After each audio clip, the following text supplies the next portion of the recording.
Tap the app. On the services bar here at the bottom, next to the names of the services, you can see that some of them have a little dot next to them. That's telling us that service is on somewhere in the house. Here's another tip.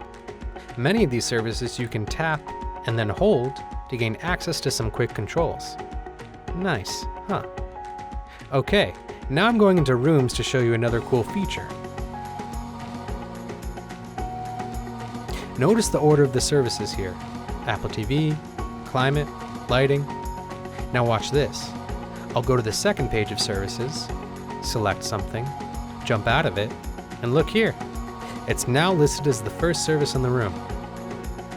Your integrator can lock this down to fix the order of your services if you'd like. In this last feature, I'll need to turn the music on to show you. Tap the music icon,